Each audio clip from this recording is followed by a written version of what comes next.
Перед Новым годом пророссийские средства массовой информации все. Before the new year, the pro-Russian media began to report more and more frequently that volunteer center in Bakhmut were stopping their work, evacuation was stopping, people were no longer being helped, and food kits were no longer being distributed. In fact, that is not true. We visited the Central Humanitarian Aid Center, and there are still people, the staff is still working, and all the necessary aid is still being delivered.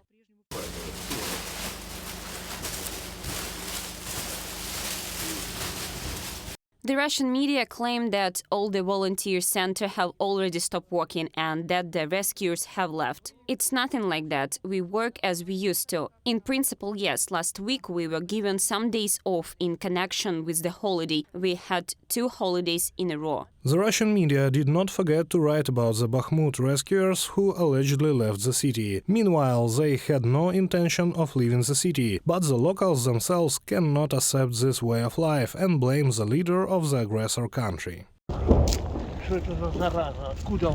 I lived 82 years. There was no such thing in that war. There was no such thing. The Germans did not do that. If I were king, I would personally execute them. I would take their heads and flush them down the toilet until they were dead. In the city, there are many people who are left alone and have nowhere to find help. In order to keep their homes warm, residents collect firewood themselves.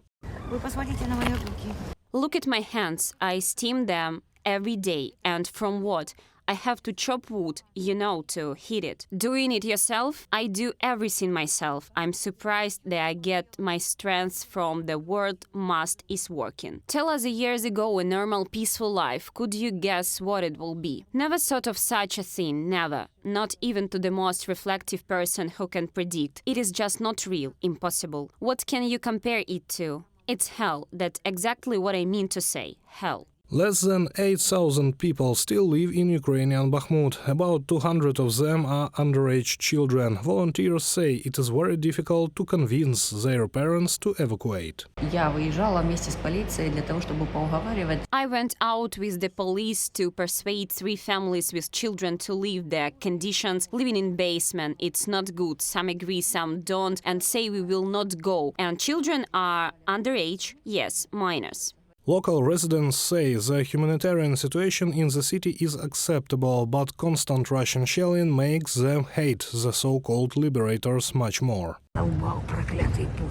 So sick and bloody Putin. He has so tired Bakhmut, you can imagine. My dear, he lost the war. He's floundering like a fish in water. In recent days, the Russians have concentrated their efforts on the storming of neighboring Soledar, redeploying manpower in that direction. According to the Ukrainian military, there have been fewer attempts to break through the defense of Bakhmut, but the number of attacks on the city has increased. Reported by Olena Hramova, UATV News.